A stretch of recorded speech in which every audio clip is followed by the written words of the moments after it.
Well then, the American president, Donald Trump, recently stated publicly once again that if there is no progress toward a ceasefire in Ukraine, he is ready to impose very serious economic sanctions against Russia.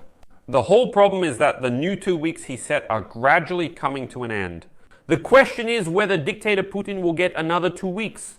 Because at the same time, Donald Trump's special envoy Steve Vitkov announced against the same backdrop that this week he is meeting with the Ukrainian delegation in New York. It is already known that this is Yermak and Umarov, and that he is having daily contacts with the Russian side, suggesting there may be progress in the negotiations again. At the same time, Donald Trump responded to all these statements by Kremlin officials about whether Zelensky is legitimate or not, and said that the Russians are messing around. Well, literally bullshit. So he's saying it's all just posturing, and they'll be forced to sign some documents. Basically, there are two parallel lines. Trump is currently applying verbal pressure, warning of tough economic sanctions if anything happens. On the other hand, there are negotiations. This is already Steve Vitkov's line, who says he talks to the Russians every day, and both of these lines are open right now. So later in this episode, I'll break down exactly what Donald Trump said and what Steve Vitkov added. How does this even align with the security guarantees for Ukraine that are currently being developed in Europe? And what does this mean for Ukraine? What conclusions can be drawn? My name is Alexei Pechi. Today is August 27th. Next, everything in order. But before we start, I ask you to subscribe to this channel, leave a like, write any comment, and be sure to subscribe to my Telegram channel, Peachy News. The link is in this video's description. I won't be quoting long passages from Trump or Vitkov here. Let's analyze what was said and how it matches recent insider information about American-Russian negotiations. I'll begin with Donald Trump's direct speech without translating it into diplomatic or plain language. He literally said, "We are ready to impose very serious economic sanctions. We're talking about the economy. We won't get involved in a world war, but if there is no progress, we have tools and we will use them." So this is Donald Trump's framework.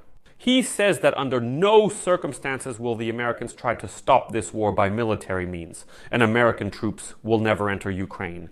And he says, in general, we have no goal of starting World War III. We are ready to use these economic tools, which he still hasn't specified.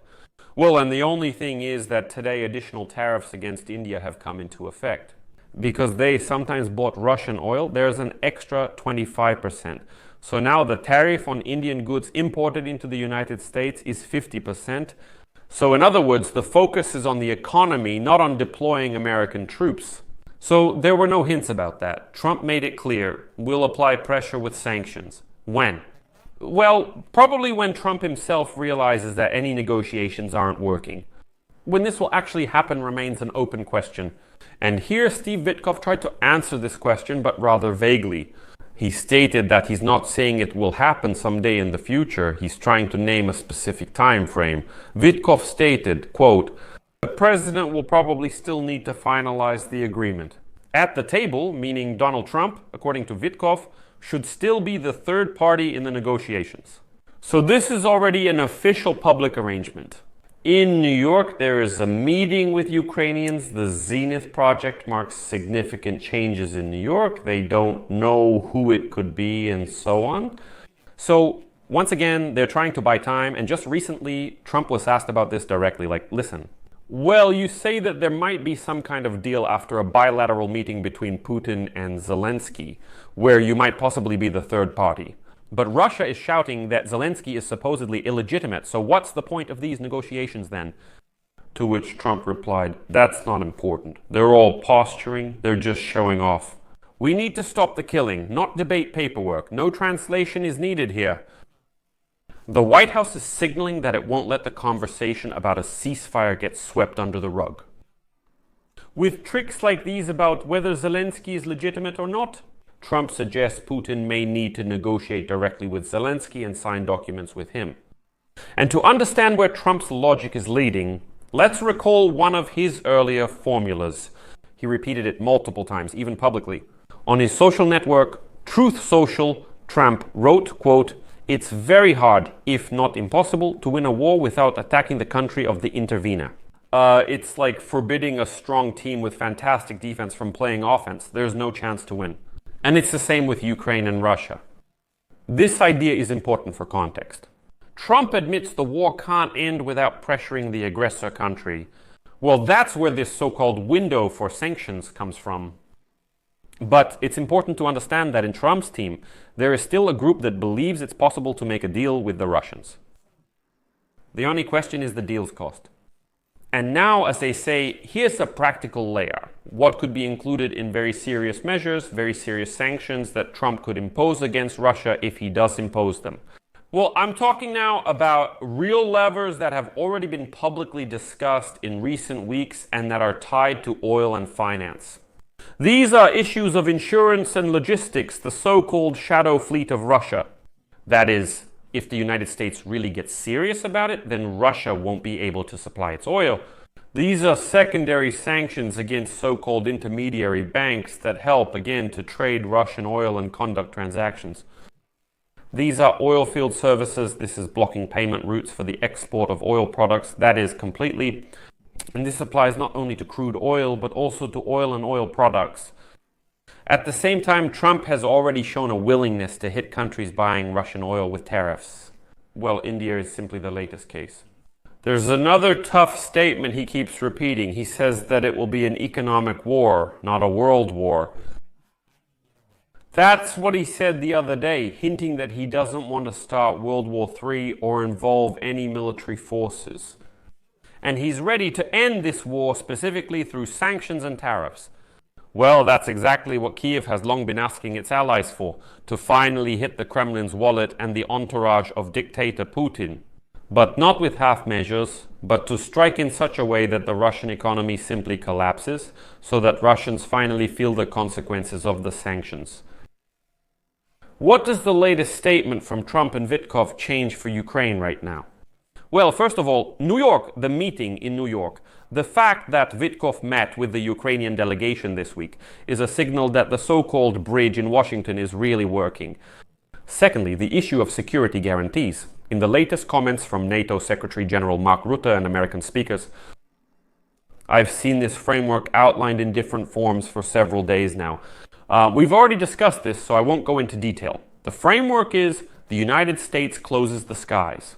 These are matters of intelligence, air defense, and command and control, plus the sharing of intelligence data.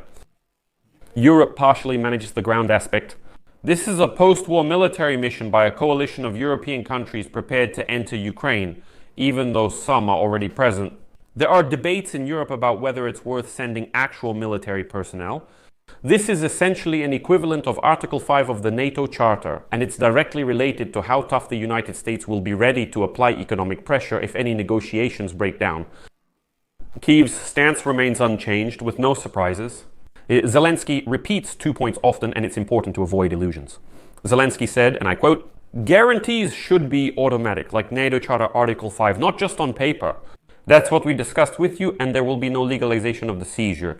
Kyiv will not back down from this." That's why in Washington they're so persistently shifting the conversation from papers about so-called Zelensky's legitimacy to the essence of a ceasefire. And then some tough guarantee conditions, and the final touch about Donald Trump's deadlines. They need to be mentioned. As you know, they are constantly changing. Yes, he really likes those 2-week deadlines, and yes, sometimes he moves them. I'm understating it by saying sometimes. For us, action matters more than sound or statements. Will there be secondary sanctions on oil, insurance, and banks? Will logistics pressure rise? Will they be able to completely, create a situation where Russia physically won't be able to export its own oil and petroleum products?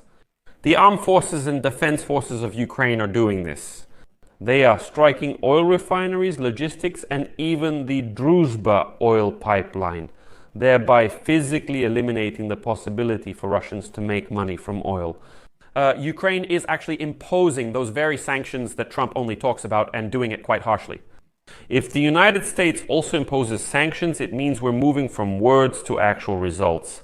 Otherwise, the window for negotiations will reopen, making the talks pointless. And the conclusion is that over the past couple of days, we have 3 clear markers in our hands. The first is a direct threat of very serious economic sanctions against Russia, a threat. The second is the announced meeting of Steve Vitkov with the Ukrainian delegation in New York and, as he stated, his daily contacts with Moscow. The third is public, but that's irrelevant. Trump rejects the Kremlin's attempt to question Zelensky's legitimacy, saying it's not open for discussion. Everything else you hear is just a derivative of these three markers. So, in the coming days, let's see if there are any real sanctions being implemented and if a framework for a meeting date between Putin and Zelensky appears. Or if it doesn't show up, we see another statement saying sanctions will be imposed soon. But unfortunately, the window for negotiations is just being filled with empty talk that will lead nowhere. So for now, I'll just leave it at that. Share your opinions and conclusions in the comments below this episode. Subscribe to the channel, hit the bell, and don't forget to like. That's all for now. Take care. See you later. To be continued.